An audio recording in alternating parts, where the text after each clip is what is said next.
Sorry, was that loud? Sorry, don't know. Extra Point Podcast presented by Beauty Counter. This is. Do we have to keep announcing our names? Whatever. It's probably professional for people who haven't seen it. Timothy Lindsay. Travis Pelton. Boom. How you been? How was your weekend? Wait, today's already Thursday. We're coming up to the weekend. Yeah, sorry. Well, I was thinking today was, I don't know, it feels like a Monday. I don't know why I started with that. Good start to the show. Preseason football. It's the final week of the preseason, right? Week 3. Yep. Which I'm happy about. We've I think our first episode we talked about like the length of the season and stuff like that. But I'm happy we're down to 3, and listening to my guy over my left shoulder, right shoulder, whatever it is, the guy back there standing today in the media, in his press conference, he said preseason is good because, well, it's the most important part of the preseason is the practice reps. It's not the games, it's the practice reps. Because you're going to need to learn all this stuff going into the games, and sure, the games, they're not meaningless, but they're kind of meaningless because you could blow out your knee or you could get hurt in a game that doesn't matter. So that's, I'm happy we're final week. We have 14. Yeah, we have 2 weeks officially from the start of the NFL season. Cowboys, Buccaneers kicking off Thursday night in Tampa Bay. Well, actually, do you like that matchup that the NFL picked out for the kickoff? I like it. Okay. I mean, kind of. They could have chosen somebody better than Cowboys, but yes, I don't know. It's America's team. They just did Hard Knocks. I kind of see why they did it. Yeah, I guess. It's kind of like putting I was going to say it's kind of like putting the Yankees in the Field of Dreams, but I kind of get it. But I was like, it's because of the money. The Cowboys are the richest team in the NFL, and it's the star. It's America's team, even though they're not America's team. Like, let's be honest. If we're going by what's happened the last 15 years or whatever, Patriots, Packers, Chiefs, Steelers, like that kind of stuff. Like the Cowboys miss the playoffs every year. They're not America's team. Like if aliens came down from space and we had to defend, or we had to play against them in a football game, I'm not picking the Dallas Cowboys to to protect us. I'm picking Aaron Rodgers by himself, or I'm picking Brady's defense, whatever it is. Yeah, I just don't think the Cowboys actually win that game, though? What if the Cowboys actually win that game? So I am not in sports. I am not I don't really get surprised anymore. Like I only get surprised when my team does something, like when the Packers pull off some, like the Hail Marys a couple of years ago, like I was surprised and it was awesome, but I don't really get surprised because I think I know what's going to happen unless it's my team. I expect the Buccaneers to win by 2 or 3 touchdowns, minimum. But if the Cowboys were to stroll in there and pull it off, I would be. It's just there's this curse. It's not Mike McCarthy, because I love Mike McCarthy. I think he's a great coach. He helped us win a Super Bowl. He coached us to a Super Bowl. He's him and Ditka have statistically kind of pretty much the same record. But it's not him. It's just the Cowboys. It's Jerry Jones. I don't know what it is. And I like Dak Prescott. Ezekiel Elliott's a great running back. Cooper and CeeDee Lamb and Gallup are solid. I don't know what it is. I just think they're gonna not choke because they're not like a great team, and we aren't expecting big things from them. At least I'm not, because they're the Cowboys. But it's just it's a curse. That's what I call it. I mean, there's something weird. There's something weird about it. That's for sure. The Cowboys just have not had significant luck on their side after they won how many ever Super Bowls that they won. And then Tony Romo came in. It might be the Tony Romo curse. We never know. I mean, he came in don't get me wrong, Tony Romo is a very solid player, and the way that he calls games as a color commentator for these games and just guesses plays right before they happen. Yeah. Dude knows the game. There's no doubt about it. So I don't know, man. The Cowboys, they've fallen into bad luck. I mean, if I'm gonna, it's probably their defense. I mean, their defense has been terrible for years, and they have good players. Like Jalen Smith seems like a stud. Leighton Vander Esch, if he gets healthy, is a stud. Yeah. DeMarcus Lawrence is a good player, not a great one. They had Byron Jones over my right shoulder. He was a decent cornerback for them. But they draft Micah Parsons. They bring in Dan Quinn, who I'm fired up about. Not for the Cowboys because I'm not a Cowboys fan, but like I enjoy looking at teams and seeing how they can get better. When Dan Quinn was in Seattle, the Seattle Seahawks, Legion of Boom. I mean, that was probably the scariest defense of this era. Oh yeah, absolutely. And he knows. I mean, the Cowboys can't get much worse. And the reason the Cowboys they had Mike Nolan was their defensive coordinator.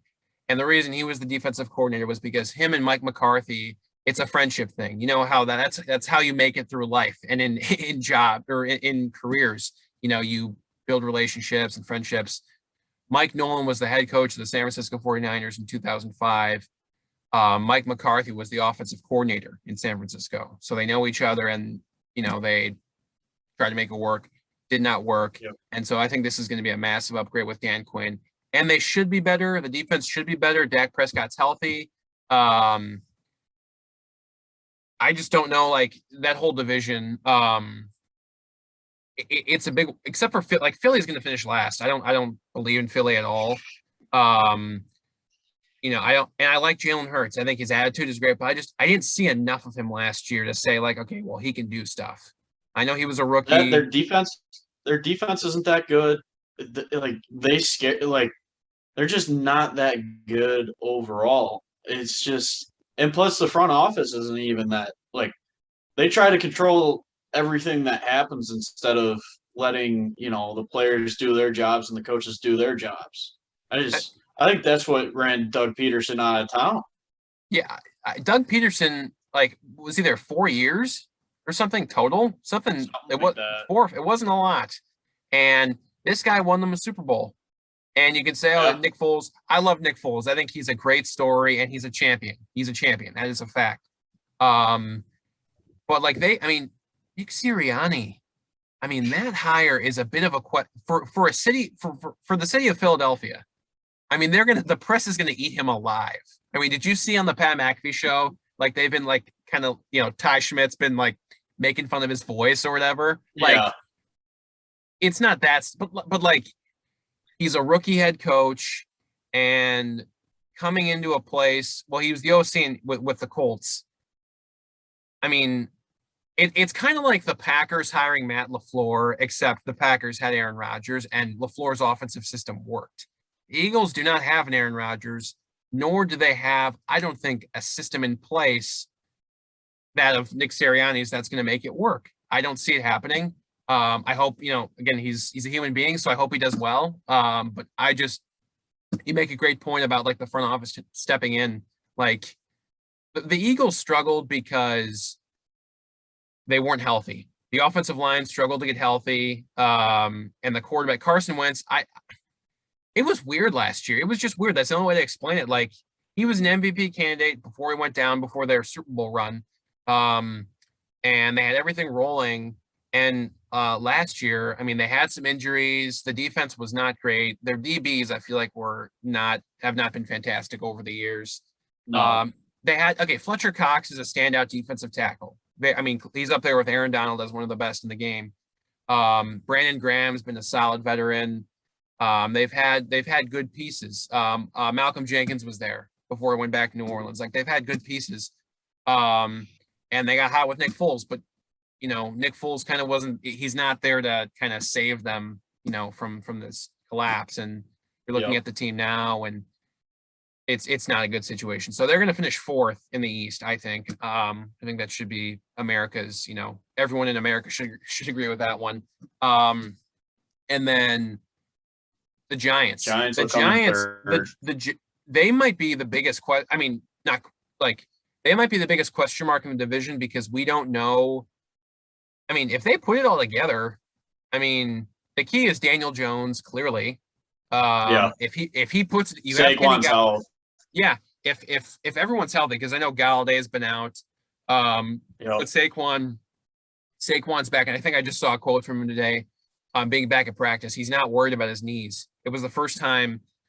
Today was the first time he ran, and he wasn't like thinking about his knees. So that's a great sign. So if he's healthy, if Galladay can get healthy, because I think he's had a lingering. I don't know what the injury is. I'm sure it's on his lower half. But if Galladay can stay healthy, you have Barkley, Galladay, draft Kadarius Toney from Florida, Slayton. I don't have the specific stat in front of me. But I think it was last year or 2 years ago. You know how the NFL will come out with some stats like this guy has the most touchdown catches through or since week 12 on, that kind of thing. Yeah. Yeah. Slayton, I think, was like top 5 in the NFL in either yards or touchdown catches. And, you have that guy who's flashed his potential. Sterling Shepard's been in the league a few years now. He's a veteran. They have a good team. Evan Ingram. They get Kyle Rudolph from the Vikings, another veteran. If they put it all together, if Daniel Jones comes out and balls, has his best season, this team could be. I mean, I could see them winning 10 games. I believe it. The defense has gotten better. I want to say, you have Jabril They Peppers. patched up their O-line. Yeah.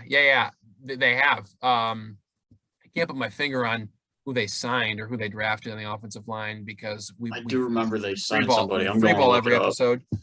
I'm going to look it up. I know Blake Martinez is leading the defense. I know they have Leonard Williams, Dexter Lawrence, Jabril Peppers, Logan Ryan. Do they have a Dory Jackson? Did he sign with the Titans? I think he did. He was in Tennessee, and maybe he signed with I'm thinking that's the case. But they've upgraded a lot of positions. They do have a Dory Jackson. Yeah, they've upgraded. They upgraded their DB room.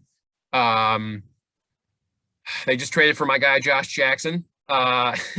So, the Giants are a question mark, but I think that's a good thing because they can put it together. They can, and Joe Judge, I think is.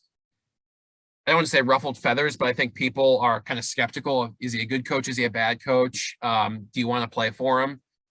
He's coached under Saban and Belichick, so you think he has a lot of the IQ to be a great coach. But we'll see. This is a decisive year for Daniel Jones because if he comes out and he shits the bed, could be a tough season. He could be gone. I mean, he could be gone. So we'll see. But yeah, I would say it would. For sure, what we're looking at, I think it's Washington and Dallas. And dude, if Fitz Magic Man. If Fitzy gets on a roll, and look, he'll have those 5 touchdown, 3 interception games or whatever. Like they're gonna ride or die with him. Yeah, and that's what's great about him. He's kind of like Brett Favre a little bit, and that he makes the game fun. You have Antonio Gibson, who appears to be RB1. Terry McLaurin, Curtis Samuel, they pair them together. Logan Thomas, they just inked to a new deal. The front four is ridiculous. I mean, I'm trying to compare them to a couple defenses like the Niners of the last few years.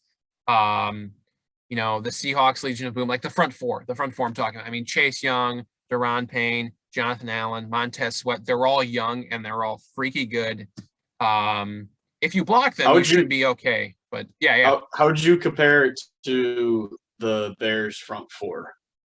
Right now, or like? Yeah, right now. I think because that's about the one good part about the Bears right now. It's just their front four. I think that they're obviously younger. I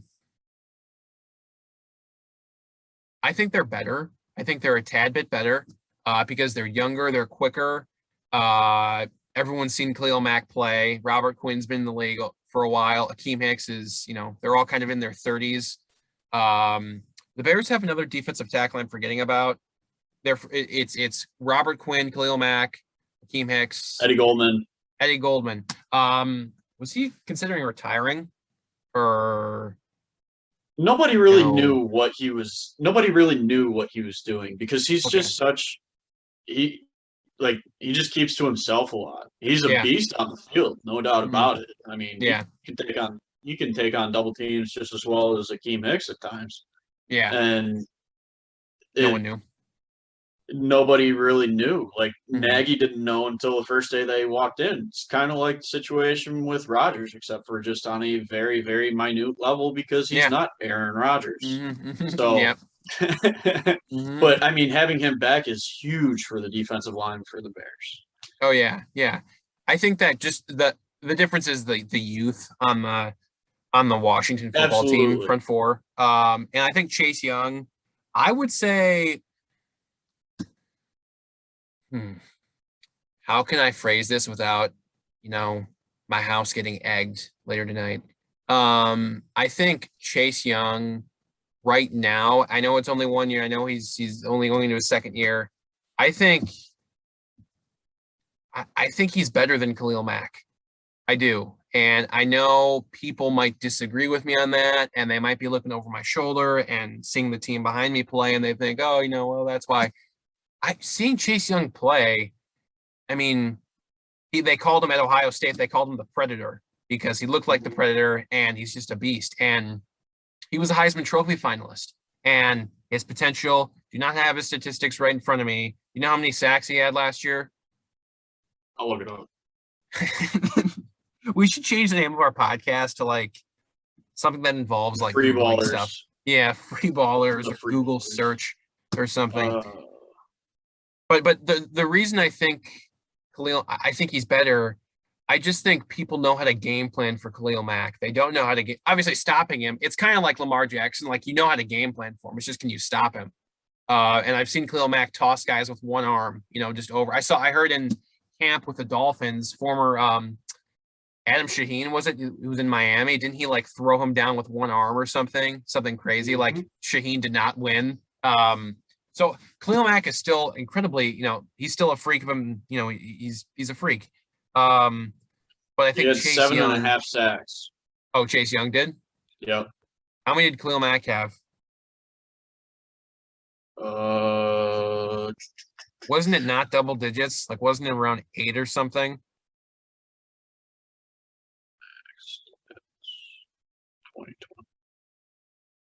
2020. Last year he had 9 sacks. Okay. All right. So the production's going to be there again for Khalil Mack and Chase Young. I mean, Chase Young's only going to get better. I mean, 7.5 is a Chase rookie. Young has a better upside. Yeah. Khalil Mack is not the old Raiders Khalil Mack. Yeah. He's still a great pass for rusher. the last couple of years. Yeah. Great pass rusher. No doubt about it. But at the same time, they need the production from the other side. They need Akeem Hicks to stay healthy so that he can take on double teams. And they need Eddie Goldman to go and take double teams as well because he's just he's sneaky good. A lot of people don't realize the impact that Eddie Goldman has. So I wish he'd come up north. Nope. Hard pass. Yeah. You guys already took Adrian Amos from us. You're right. He's worked out pretty well. Yeah. No, but like, yeah, I would say they're the front four, Washington, Chicago, very even. I just think Washington's younger. Chase Young is only going to get better. That's kind of how I see that whole thing. Want to talk about the NFL top 100? Should we do that? Yeah, let's do it. I know we talked about it on Monday. Anything you disagree with? I mean, I'm looking. I know we talked about Russell Wilson. I guess. Well, I was just going to mention Alvin Kamara. I think they put Alvin Kamara at 14. Now that's not bad at all. I think Alvin Kamara. I've said this before. Alvin Kamara, I think, is the best all-purpose offensive player in the game. I believe it. I know there's Tyreek Hill. He's a speedster, jet sweeps, all that stuff. Great receiver. Alvin Kamara's balance is the key. I talked about last episode in the offseason, his trainer and him, he'll stand on one of those half medicine balls, and his trainer, like he'll balance on one foot, and his trainer will throw him the tennis ball, just, concentration, balance, all that stuff. He has the best balance in the game, no question about it. He breaks tackles better than anyone. I'd like to think so. And I think you're going to see it this year. I think Alvin Kamara is going to have one hell of a season. You saw on Christmas Eve in front of the whole world, he put up what, 6 touchdowns, which is Yep. why I wanted to draft him, but I couldn't because someone else took him Mhm. in fantasy. But he's gonna, I think 14 for him. You know, it's kind of a coin flip. You know, Derrick Henry is great. Derrick Henry is a great player. I think Alvin Kamara can do more than him. But obviously, Henry's harder to tackle. McCaffrey's in that same boat with Kamara, where he's a great all-purpose back. I just think Alvin Kamara, who is less injury prone than Christian McCaffrey and can do more than Derrick Henry, I think Alvin Kamara is the best all-purpose offensive player in the game, and I think you can certainly make the case he's the best running back in the game. I've been saying that for a few years. I just think he's a solid player. So I think 14. I'm just kind of surprised he's not in the top. Well, I'm not surprised because I don't think people recognize how great he really is. But I think he should be in the top 10. Do you think Jalen Ramsey 13? What do you think about that? Higher, lower, good spot? I think higher. I think he should be higher. 100%. You think he should be in the top 10? I think so. He's the best shutdown corner in the game. He after week 1, he allowed 24 receptions the entire year. Yeah. So that's 15 weeks. He allowed 24 receptions. That's just under 2 receptions a game. So he is.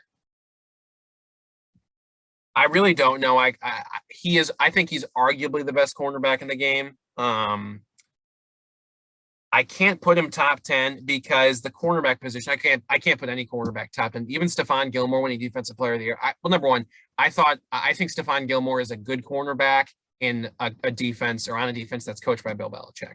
I think he's a little inflated, or his statistics he's a good cornerback. He had a great performance in the Super Bowl.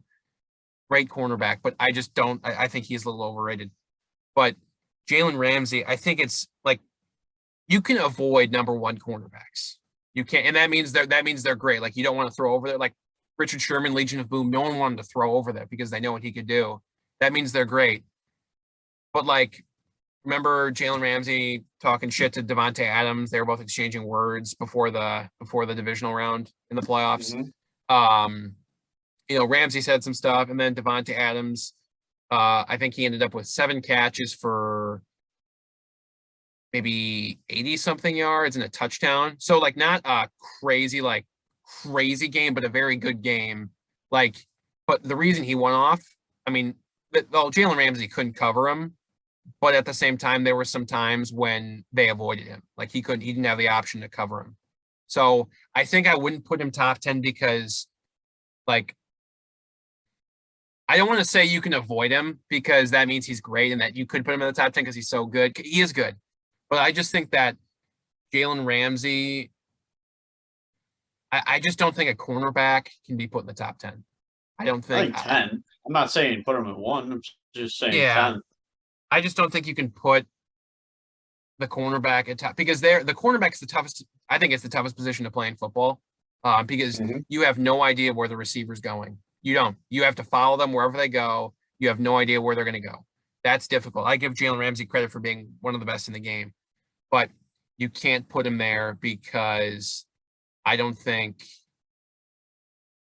don't think I'm not saying he doesn't impact the game because he's very impactful. He's arguably the best in the game, but I can't put a cornerback there. Like I'd rather put a linebacker there than a cornerback, if that makes sense. Because the linebacker touches every part of the defense. Like they impact every single part.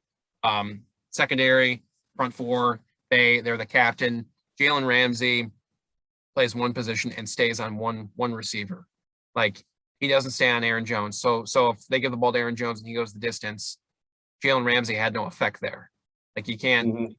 That's why I can't put him in the top 10 because on most plays, Jalen Ramsey doesn't really.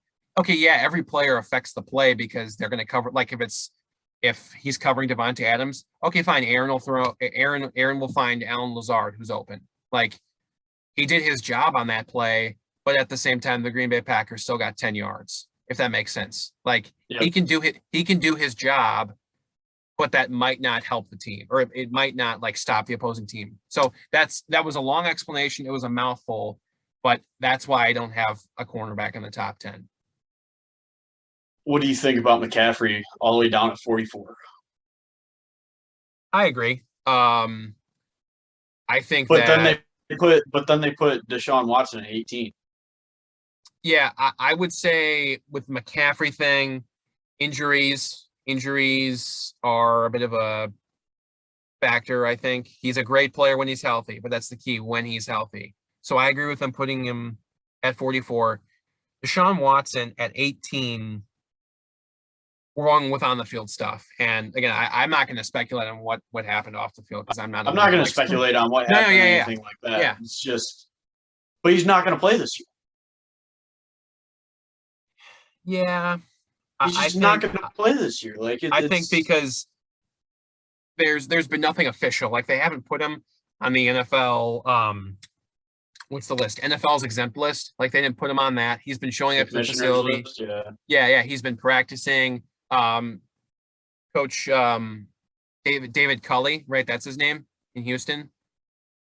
I think so. That sounds right. We apologize, Coach Culley, if that is your name. Deshaun Watson though is a top 6 quarterback, top 7 quarterback in the game. Like we nothing is official we don't know yet. We don't know. So I think they're operating. People came up, they're operating as if he's playing, and I don't mind him being put at 18 one bit. Anything you disagree with though? Bakhtiari being put at 36 low. Okay, fine. What? Quentin Nelson was the only other offensive lineman that was ahead of him? There should have been two offensive linemen in the top. I think Quentin Nelson's the best guard. I think Bakhtiari is the best left tackle. And 100%. Quentin Nelson's, I think, might be the best. Like, I mean, have you seen the highlights of him just like laying guys out? And not just a pancake, but he would lean into them and put them in the turf. Mm-hmm. I mean, Quentin Nelson is a fantastic guard. To put him, I mean, they're different positions, so I'm not gonna do this, but I mean, to put Julio Jones in front of, like, Julio Jones is the best receiver of this. I'm being not of the air. Well, so Megatron came in. Okay, of like the last 10 years, I think Julio Jones is the best receiver. I do. But going off of last year, he was hurt, and I don't even think he eclipsed 500 yards. And he was not himself, clearly. And going into a new team where, again, for all the fantasy people out there, this is why I stay away from players going to new teams, because you never know how they're going to produce. And he's going into a place with AJ Brown, who's going to want targets. Derrick Henry's there. Like, there's a lot of stuff happening. And if this is going off of what happened last season, he was hurt and didn't do very much. He's a great player when he's healthy, but isn't he 32 now? Sounds right. So I get it. Like people know there's a great mic'd up moment of Larry Fitzgerald, Kyler Murray a couple of years ago talking about, Julio Jones is on the other side. And Larry Fitzgerald walks up to Kyler Murray and he's like, hey, he's about to, you're going to see some things today. Like, you're going to see him make some crazy plays, which that Julio Jones, when given the opportunity, is the best receiver in the game. But if we're going off of last year, he was hurt and did not produce. And if we're somehow going to go off of what's going to happen this year, he's going to a new team, number one. Number two, he's going to a team with AJ Brown, who is the best receiver, or who is the number one guy there. And then you also have Derrick Henry. So I don't know if he's going to put up the numbers he did in his prime in Atlanta. Don't know if he's out of his prime yet, but I just think there's too much there to say, like, hey, he's a top, 30 player. So that was kind of surprising to see him put ahead of Quentin Nelson and, some other guys for sure. Lamar dropped to 24. What's your thoughts? Like, from 1 to 24. Now, when you say it like that, like I forgot he was at 1 last year. Lamar Jackson is not a complete quarterback. Well, he is a complete quarterback, but he is not Patrick Mahomes. He's not Aaron Rodgers. He's not Josh Allen. He's not Russell Wilson. He's the best mobile quarterback in the game. He's the next Michael Vick. He's that. And he's working on this. Didn't he throw like 38 touchdowns or something last year? He certainly had his best throwing season. Yeah. But the Baltimore Ravens team, the offense is built. It's predicated on running the football. And it's going to be the Lamar Jackson, J.K. Dobbins, Gus Edwards show. They're going to run the football. And he'll throw it. He'll have 30-plus touchdowns again. That's not the point, though. He is easy to game plan for. And what I mean by that is people know he's going to run the football. People know he's going to use his legs. It's a whole different demon to try and stop him. That is difficult. And that's why, he was at 1 last year. I'm not mad about it because I guess I'm looking at the Baltimore Ravens team, even though this is a player thing. I think the Baltimore Ravens, I don't know. I think people kind of hype them up this team's going to the Super Bowl or this team's winning the North. I don't see it that way because I think they're predictable. And I think Lamar Jackson's a predictable player as well. You have to stop him, and that's why he was at 1 last year. But I think they dropped him all the way down to 24 because, in the playoffs, he tends to poop the bed a little bit. Remember, classic when he pooped. Okay, that's a whole other thing. Did he poop in the bathroom against Cleveland? Is that why he had to go? Remember the game last year? Oh, I remember the game. Yeah, the Paul Pierce poop game. Yeah. I kept I posted a video on the Extra Point Instagram account of it was Lamar Jackson going to the locker room, and then you slide the video, and Paul Pierce is getting like carried into the locker room and put on a wheelchair, and it's just it's the poop game. I think that's a joke. So if I don't think Lamar is happy about us making fun of him possibly having to go poop, but whatever. So basically, in a long explanation, I don't mind Lamar Jackson being put at 24. Do you think? Let me go back. Here's a question: do you think Darren Waller is better than George Kittle?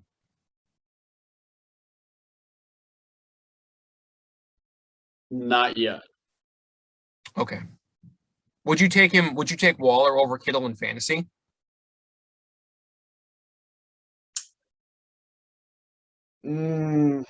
I do like George Kittle. Yeah, me too. I do.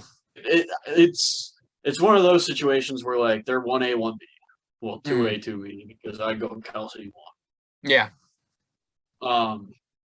I don't know. It's just a tough situation to try and say because I'd probably take Waller for fantasy, but overall I'd probably take George Kittle.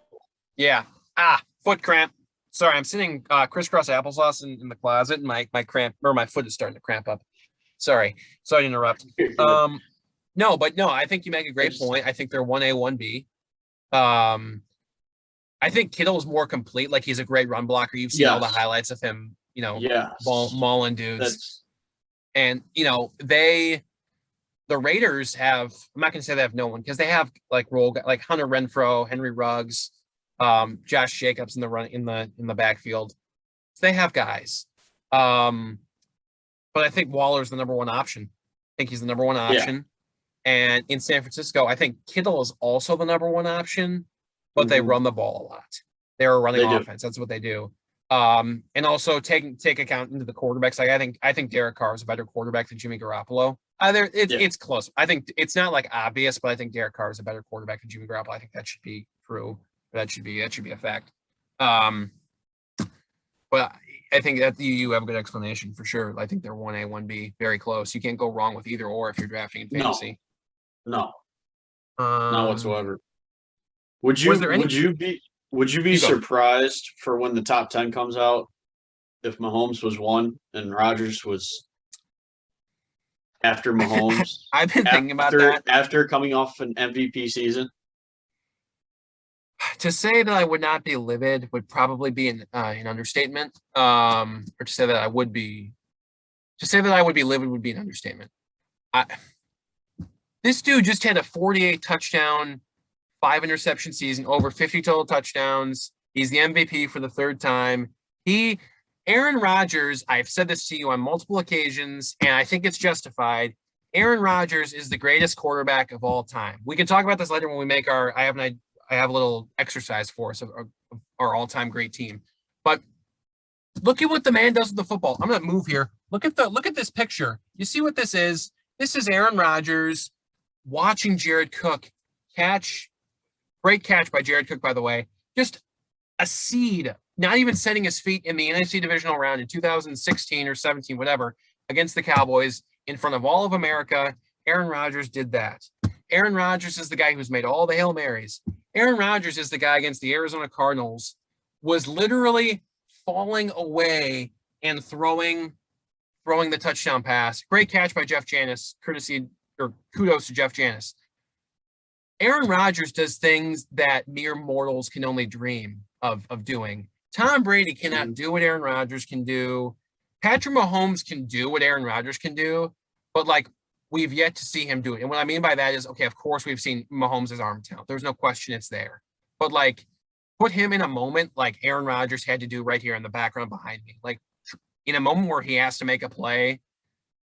Like that's the thing with Brady. That's what I say about Tom Brady. Like Tom Brady's a 7-time champion. He is the greatest winner of all time.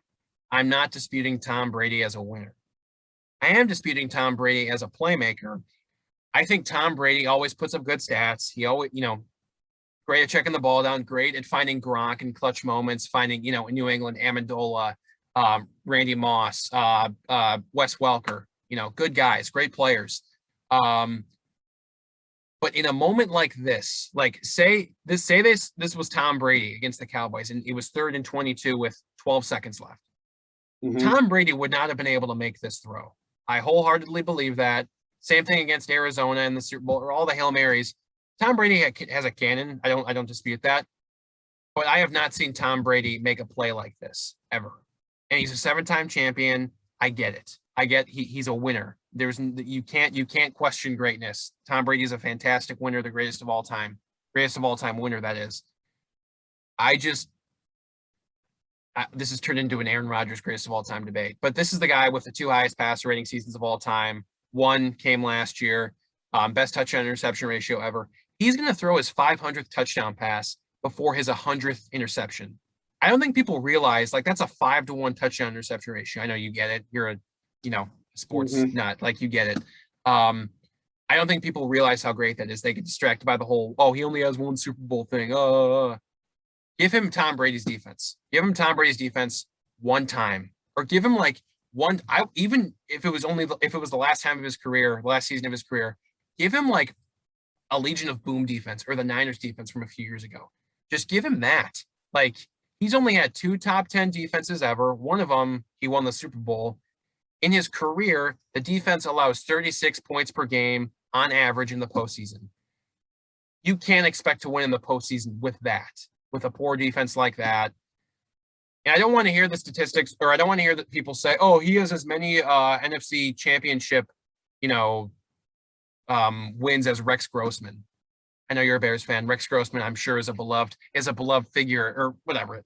Rex Grossman, yeah, he was serviceable, but basically all in all, Aaron Rodgers is the greatest quarterback of all time, and it's not because of the wins.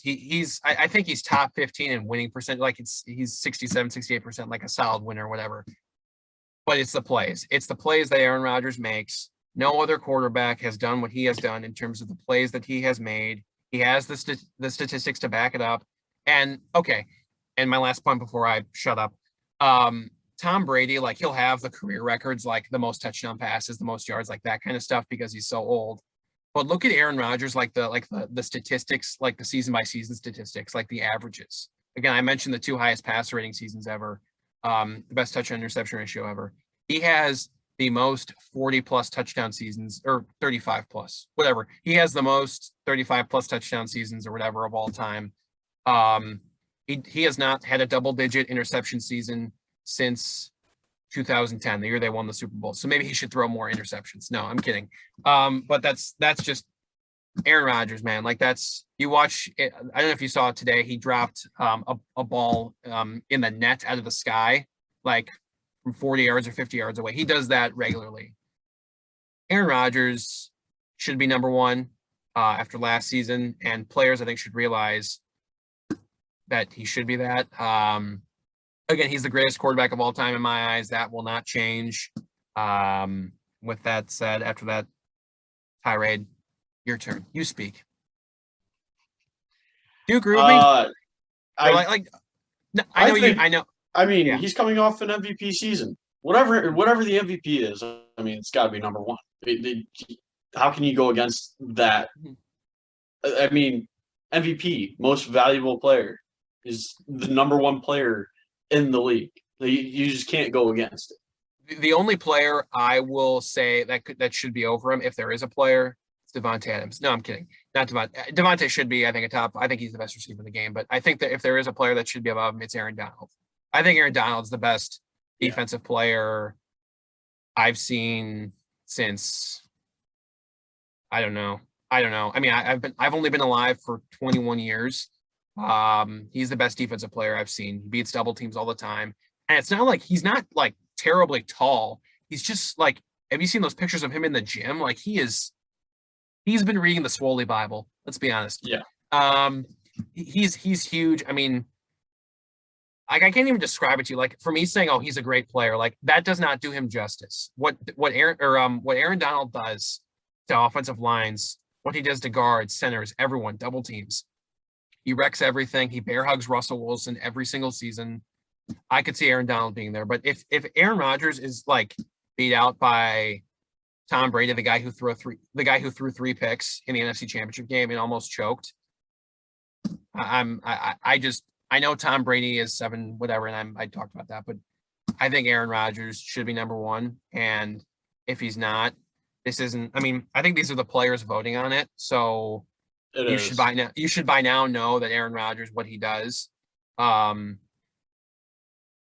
The last time we saw Patrick Mahomes, he was running for his life, and he was getting ripped apart by the Buccaneers in the Super Bowl. Like, I don't know. I just Aaron Rodgers should be number one, greatest quarterback of all time. I'll shut up. What else? Were you like? Did you think there should have been like anyone else that was left off? Like, did you think there were some players that should have been put on there that weren't? I'd have to go back through the entire list, but I mean, Roquan not making it. Said that last time. Yeah. It just how statistically, I mean, one of the best linebackers in the game right now. Yeah, I agree. He gets left off the top 100. I mean, it's amazing. It's amazing because there are 100 players. Like you think, well, like 100 players is a lot of players, and to say Roquan Smith is not a top 100 player is bullshit, quite honestly. I mean, there are players on here like, let me look at the list. Sorry. I'm gonna look at 100. See who's number 100. James Robinson, which I agree with. I can go with that. Cole Beasley. I mean, I guess Cole Beasley deserves it. Whatever. Corey Davis.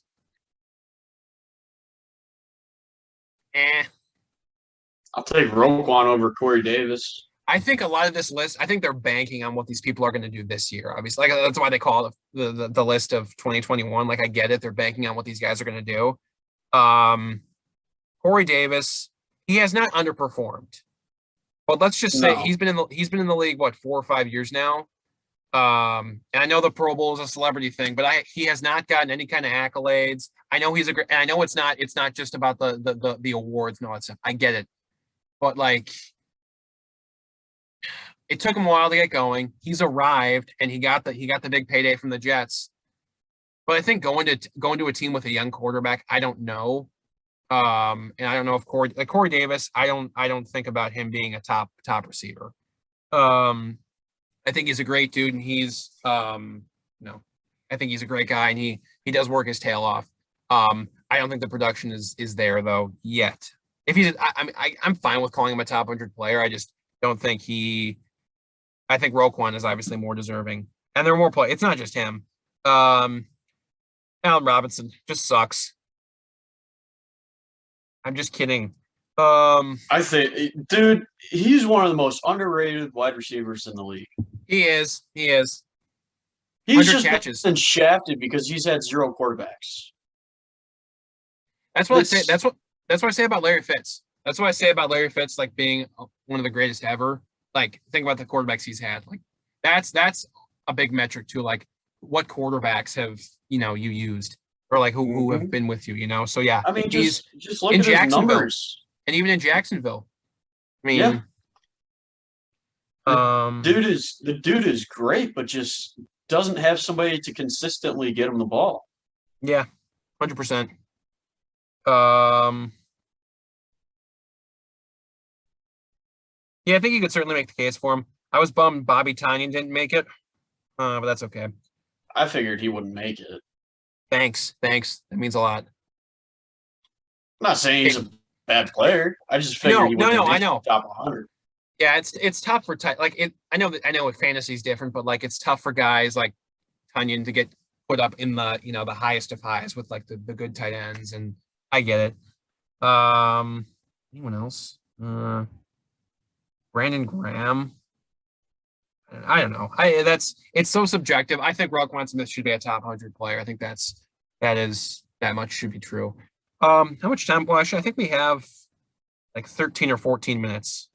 I think we started at like 4:36, so we got time, I think. Okay, quickly. Bears Broncos. We've talked about the Dalton. Like you think Fields should obviously be starting week 1, right? I think. I mean Fields. Sorry, Fields. Or yeah, I definitely think Fields should start week 1. Who gives you the better chance to win the football game? You're trying to keep your job, and this is the future of the Chicago Bears. Why do you not play him? I don't understand it, man. I just don't. I don't care. I really don't care if you're disrespect of the Red Rifle. Okay, I love Andy Dalton. He is like a son to me. No, no. Look, I think Kyle Brandt on Good Morning Football said it best. I think it was. I don't know. He tweeted about this. He said like he has no doubt Andy Dalton can run the offense like a pro. He has no doubt, and he's a quality player, and he's a good guy. He's a pro. But Justin Fields, it's like how do I phrase this? Well, he said on Good Morning Football, you can have the good personality and be the good guy, but the one little checkbox at the very end of being able to perform on Sundays, that's the little detail that matters the most. Yep. And Justin Fields is the one. Justin Fields is the one that can check that little box at the end and give the Bears the best chance to win football games. Not saying that he'll get you all these wins automatically just because it's Justin Fields, but he gives you a lot better chance than Andy Dalton does. At this point, I think what they're doing, I think Kyle Brandt said it best. Also, like what they're doing, like this is like what Nagy is doing this because he for some reason owes Dalton because they signed to the 1 year, $11 million deal. Yeah, and he was promised this. Yeah, and so that's why because I think he would have been like Dalton. What I do like from Dalton, he showed a little like kind of fiery attitude. Like he's saying it's my time, and he's saying like he loves Justin Fields. I think there's a respect there. He loves him. But like he was also signed to be like he said, I'm signed here to be the starting quarterback. That's why I'm here. So he's credit to him. Like he's not shying away from it. But at the same time, Fields should be the starter, and I think they got to be careful. Like they can't wait too long here. I mean, I think they got to get Fields in there before they hit the tough part of their season. I would say before Vegas. I forgot what week Vegas is. But I think that's kind of the start of. I don't want to call it a gauntlet because I know there's some teams in there where you don't really know what's going to happen. But I know they play the NFC West. I know they play AFC North. They play a tough schedule. You want to get him in there as early as possible. Yeah. They got at the Rams, home against the Bengals, at the Browns, home against the Lions, and at the Raiders. Yeah. Well, is that week 4? Week 5. Okay. For the Raiders. Okay. So you got to get him in before then. I mean, if you don't, the season is. I mean, I do not think they're going to make the playoffs regardless. But if they want to try and make it, you want Fields in there ASAP. Well, especially if you want to beat Green Bay on your home turf. Okay, we'll skip to the next. Yeah, we don't have to talk about that. It's not going to happen. But whatever. Hey man. Denver. Teddy Bridgewater got named the starter. Did you see Drew Lock's media? No. Oh my gosh, he stood up there like a man, and like he was bummed. You could see he was bummed about it, but he said, hey, I'm gonna do everything I can to help this team, make this team as the best it can be, and I'm gonna be there for Teddy, and I'm just gonna try to get better on the things I can get better on, and he just stood up there and took it, and I think it's the right call for the Broncos. I do too. I think Locke surprised me this preseason. I mean, he had some great. The game against Minnesota, he went off. I think he only had 5 completions, but it was like 168 yards and a couple touchdowns or something. So he had a great preseason. They make the right call though. They go with the veteran Teddy Bridgewater. I've had a lot of tongue twisters today, and I need to slow down when I speak because whatever. Teddy Bridgewater, or Teddy Ballgame, as I like to call him.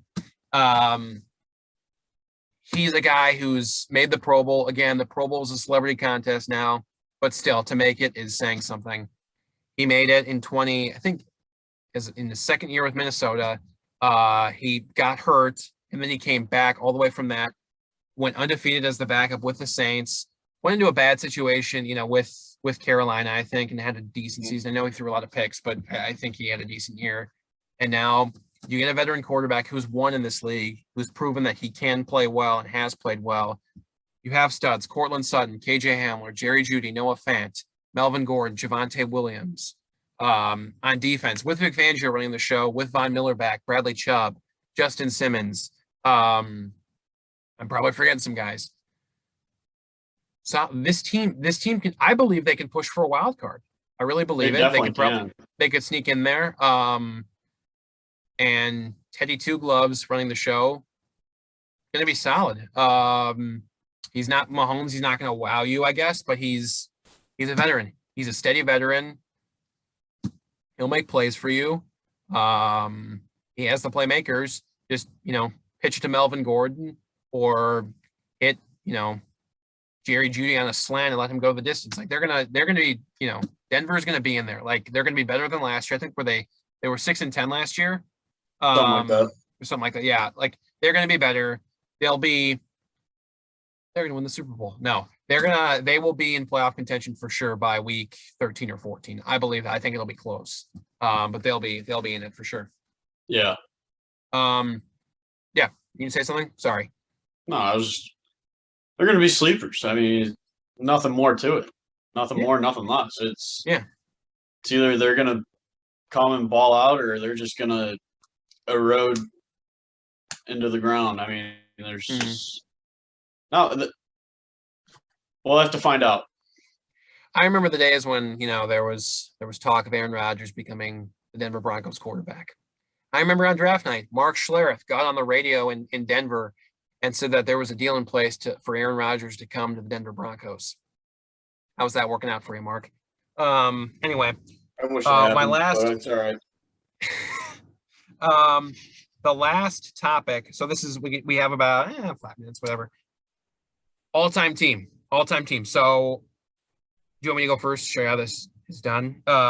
So quarterback, running back, receiver, tight end, defensive tackle, defensive end, linebacker, safety, cornerback, kicker, punter, punt returner, kick returner, whatever. Pick your all-time, the GOATs. How about this? Just do quarterback, running back, 2 wide receivers, tight end, an offensive line, and a defense. Just a defense from 1 year. How about that? Well, now I just wasted 5 seconds of my time. Thanks. Okay, so you're right. Fine, we'll do that. Well, since you want to go first, you go first. All right. Well, I can't pick that man. Okay. Disrespectful. Okay. I just can't. Morals. I know. It's you were brought up on that principle. You were born to believe that. No, you hate him. I get it. Yeah. Anyways, so I'll go Peyton Manning. Respect. Shocker. Respect. But why? I grew up watching him. Yeah. But two, I think he can control a ball game, and he's super accurate with whatever throw he makes. And I think he can control a team and he's a winner. He's a baller. I mean, there's not much more to it. He just grew up in Tom Brady era. That's a little tough. He's I think, one of 4 quarterbacks in NFL history to have multiple Super Bowl championships and at least 3 MVP awards. The other guys, Brady, Manning, and I want to say Johnny Unitas. So that's pretty exclusive company for sure. Mm-hmm. And then I gotta go with my guy here. Sweetness for running back. Mm-hmm. Yep. Respect. For just football ability, I'll go Randy Moss and Calvin Johnson. Mm-hmm. I want to say Mike Ditka for a tight end, but I'm not going to. I do think Travis Kelce is probably the best tight end. That's what I was saying. I've been saying that a couple of years ago. When was maybe last year I said this. I think when it's all said and done, I think Travis Kelce is going to be the greatest tight end of all time. His numbers back it up. Yeah. And he had the best statistical year for tight end last year. So Oh yeah. It'd be hard to go against him. Yeah. We'll just 100%. Say that. Yeah. Offensive line. I'm gonna go away from the Cowboys and go with the Raiders from the 70s. All right. I respect that. I do think they had the best offensive line. Oh yeah. I'm trying to remember. You said the Raiders from 1970? Yes. From the 70s. Probably like 71, 72, somewhere in there. Only I can remember who was on that team. This is why we freeball the episodes. Center was Jim Otto. Guard was Gene Upshaw. Oh, Bob you're Brown, right. Tackle. Art Shell is a tackle. You're right. I mean, it's hard to go against them. You're right. I forgot about that. I dropped the ball. I mean, you can go with the Cowboys line. I mean, it's not a bad pick either, but I think I wasn't gonna. You're gonna go with the Packers of last year. Well, no, I actually, to be honest with you, after you said that, I was like, oh, okay, so we're gonna pick team offensive line. So I don't have a team pick. So I'll think about it when it comes to my turn. Yeah, and I'll take the 85 Bears defense. Yeah, respect that. That's pretty good. Yeah, I give you credit. Pretty damn good list. I don't disagree with any of it, even though I'll pick different players. Quarterback, obviously, the man behind me, greatest quarterback of all time. Not because I'm a Packer. Well, yeah, of course. If I was a Patriots fan, I'd say Tom Brady, but that's not the world we live in, is it? Well, it is the world, but like we live in a world where I'm a Packer fan, not a Patriots fan. So Aaron Rodgers, my guy. Running back. There is no greater running back I've ever seen in my life than prime Adrian Peterson. He was the perfect combination of quickness. There was a great play. I think it's Vikings, Steelers, 2009. Brett Favre was there. Okay. Brett Favre was there. He checks down. I think we're close to the 2-minute warning. I forgot what week it is, but it's 2009 against the Steelers in Pittsburgh. Favre checks down to Peterson. I think it's William Gay who's coming down to make the tackle. Adrian Peterson runs him over like a Mack truck. I mean, he runs right through him, gets the first down, whatever. Like, I know his hands were not fantastic. He had a couple fumble problems there, but like MVP Adrian Peterson, man, he was so great. at like the switchback. When he would run to the left, nothing there. Okay, I'm going to go back this way. He was great at that. And he's still playing, which is awesome. Like, I hope he gets, I think he's a free agent now, but I hope he gets signed by someone because I know he still wants to keep playing. But Adrian Peterson, prime Adrian Peterson, greatest running back ever. Frank Gore is also very underrated, but Adrian Peterson. No disrespect to Sweetness. His own Sweetness, Barry Sanders. Yeah. Those Smith. guys. I was thinking about those guys. Eddie Lacy. Oh, get out of here. Anyways, go to your receivers. Okay. Receivers. Megatron, physically Megatron. I really badly want to say Larry Fitzgerald because Larry Fitzgerald, other than Kurt Warner for a couple of years, Carson Palmer for a couple of years, and Kyler Murray last 2 years, he has not had Matt Leinart, Ryan Lindley, Drew Stanton, not a lot of great receivers. And look where he is on the all-time ranks. And he's made some plays. Like, his age has not matched. Like, there was a play against Dallas when Palmer was still the quarterback a couple of years ago. He made a play where, like, he out-jumped, maybe it was Byron Jones, I don't know who it was. He out-jumped a Dallas Cowboys defender on Monday Night Football. And it was because I think he was 32 or 33. He was amazing. And I remember after he got up, after making the superhuman reception, gets back up and, puts his hand out to, help pull up the defender who fell on the ground. And, on other plays, he would, when they're going no huddle, he'll be the first person to get the ball and run it back to the official to place it. Like, Larry Fitzgerald's the perfect human being. And for everything he's been through as a player, the quarterbacks, I really badly want to put him there. There's nothing wrong with it. I mean, shoot, no. he has more tackles than he has drops in his career. If that says something.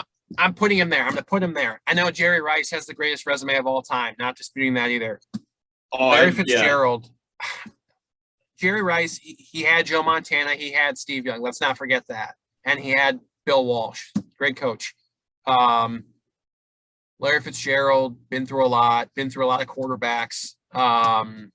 Heck, he was there when Josh McCown was in Arizona in 2004. So he's been there a while. Larry Fitzgerald, Megatron. Those are the two greatest. Randy Moss is right there. It's so hard. And I hope Larry Fitz comes back, and I hope he gets a ring because I think he deserves it for everything he's been through. The tight end. I agree. Kelsey, kind of either Kelsey or Tony Gonzalez, but I'll throw in Travis Kelsey. His numbers, I think he has 4 straight 1,000-yard seasons or something like that.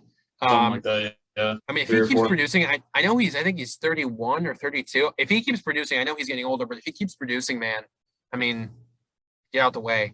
So he's there. Offensive lines. I could take the Green Bay Packers from the 60s or whatever, if I wanted to.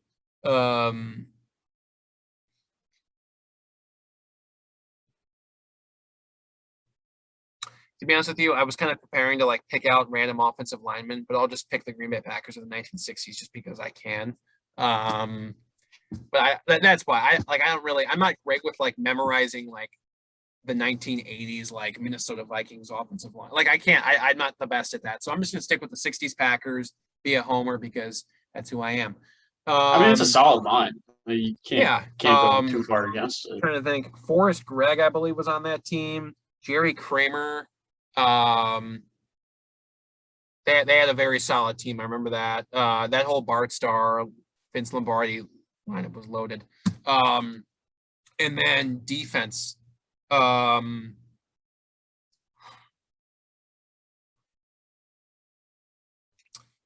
know how on shows when they pick one, it's a segment and each person is told to pick a different player or team because that's just what they're supposed to do. I know you picked the 85 Bears. Yes. Yeah, I get it. 85 Bears, greatest defense of all time. I'm going to pick a different direction. From what I've seen since I've been alive, the greatest defense I have ever seen. Legion of Boom. I know, the Baltimore Ravens defense, I was going to say, you're not going to go with the Ravens. So I believe 2000 they had rookie Ray Lewis. I think they had Ed Reed as no, maybe Ed Reed was drafted a few years later. Not sure. No, they had Rod Woods. I think they had didn't they have Deion Sanders for a year or something? I remember Deion Sanders was on the Ravens for that's not it. But I know for many great years the Ravens had Ed Reed, Ray Lewis, Terrell Suggs. They had a squad. The 49ers defense, just like they've never had, I think they've never had like an era where people have given them a nickname. But there was that time when they had Patrick Willis, Justin Smith, Navarro Bowman. They had Dante Whitner. They had some great players. And I did not want the Packers, didn't really get the best of the Niners in like the early 2010s. Like they played them in the playoffs a few times. Like they couldn't seem to beat them. They always had to go out to San Francisco, and they did not have a great, like they couldn't beat them because the defense was very good and they couldn't stop Kaepernick. But defense, I have to go Legion of Boom.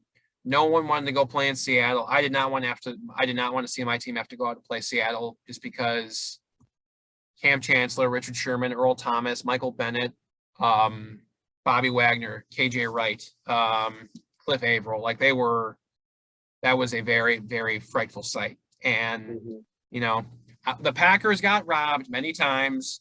Hail Mary. That's really it. The onside kick, don't want to talk about it. It hurts me to my core. But my last note here, the Seahawks. Do you ever notice when teams go out to the Seahawks go out to Seattle in a primetime game and like they always win? I don't know how they and even when they're not like when the Packers went out there in 2018 on a Thursday night, both teams were like the Packers were 4-4-1, the Seahawks were 4-5.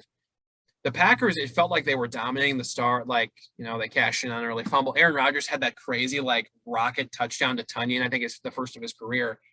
But like the Seahawks just like clawed their it wasn't like a great comeback, but like all of a sudden I turned my head, fourth quarter, the Packers have to get they have to get this first down. Otherwise the Seahawks aren't giving the ball back and they're going to win. Like the Seahawks found a way to win in the craziest ways. Russell Wilson throwing 5 picks or 4 picks in the championship game and still beating the Packers. Somehow it's always the Packers. I get it. But the Seahawks always found these crazy ways against Minnesota last year. They found DK Metcalf on multiple 4th down conversions on the final drive, and they beat Minnesota. They did some crazy things. And so but specifically the defense was, I didn't want to have to go face them. So Legion of Boom, greatest defense I've ever seen. Whose team would win? Even a question?